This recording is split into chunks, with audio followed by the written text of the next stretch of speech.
يا رب لك الحمد كما ينبغي لجلال وجهك وعظيم سلطانك.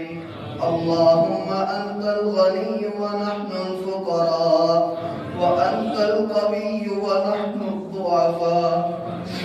نشكو إليك ضعف قوتنا وقلة حيلتنا وحواننا على الناس.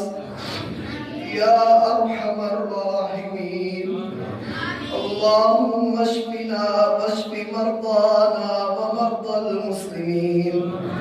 اللهم اشفنا واشف مرضانا ومرضى المسلمين. اللهم إنا نسألك العفو والعافية والمعافاة في الدنيا والآخرة. اللهم إنا نسألك العفو والعافية والمعافاة في ديننا ودنيانا وأهلنا ومالنا.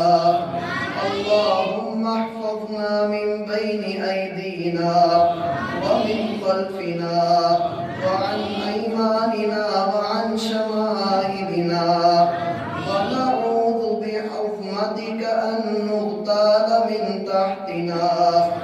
اللهم اكفناهم بما شئت وكيف شئت. اللهم إنا نعوذ بك من شر كل ذي شر أنت آخذ بناصيته.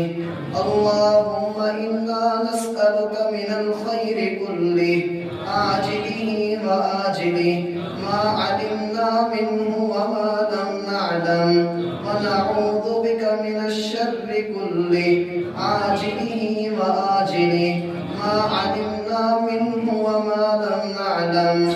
اللهم إنا نسألك من خير ما سألك عبدك ونبيك، ونعوذ بك من شر ما عاذ به عبدك ونبيك.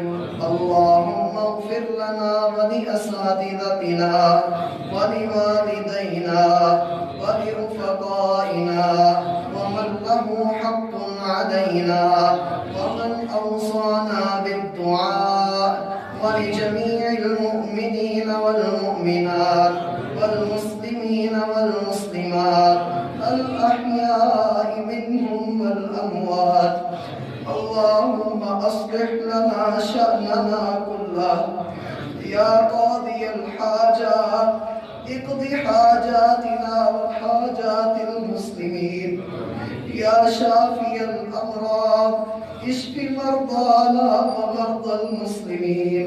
تقبل منا إنك أنت السميع العليم، وتب